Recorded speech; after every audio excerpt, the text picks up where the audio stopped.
Leo kuna kitu nataka niongee na nyinyi. Ukiwa na hela, usipende kujichana.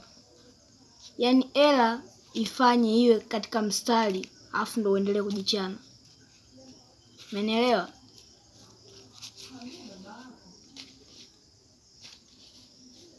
Hizi zote sio za kujichana, za kuweka mtaji. Za kujichana zitakuja baadaye baada ya mtaji. Umeelewa?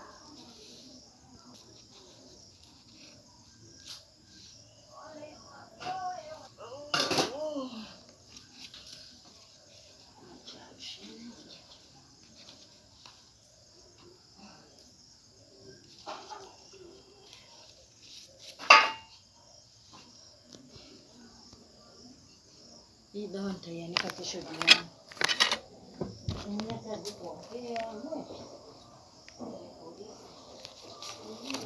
Mtoto mdogo mwenye pesa nyingi. Jiunge na jicho la 4. Jiunge na jicho la 4. Mahali tie jishilo. Unaelewa?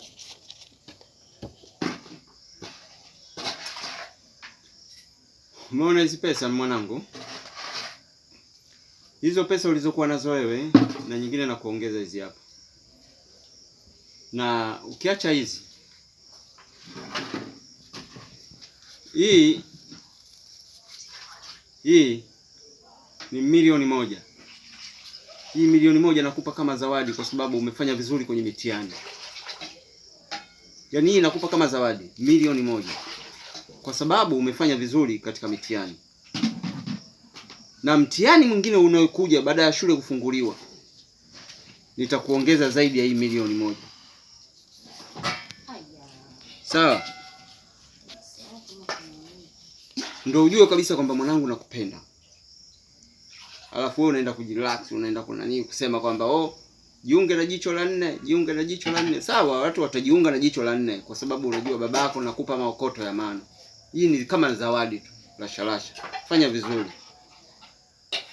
Kumbuka umetoka shule ya msingi, umeingia secondary. Shule ya msingi nilikupa zawadi. Na hapa sasa hivi umeingia secondary, form 1 sasa hivi. Nakupa kama zawadi. Nataka ufanye vizuri zaidi ya hapo kwa sababu ya ndoto yako na ijifahamu ni mimi. Na sitaki mtu mwingine aifahamu.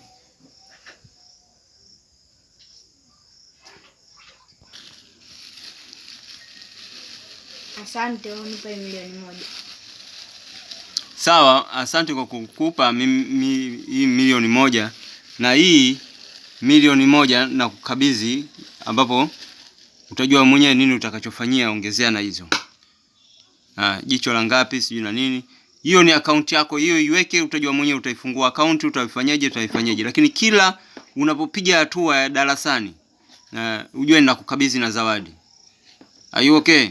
Yes. Fanya hivyo, jitahidi katika elimu. Kaza buti. Sawa? Sawa.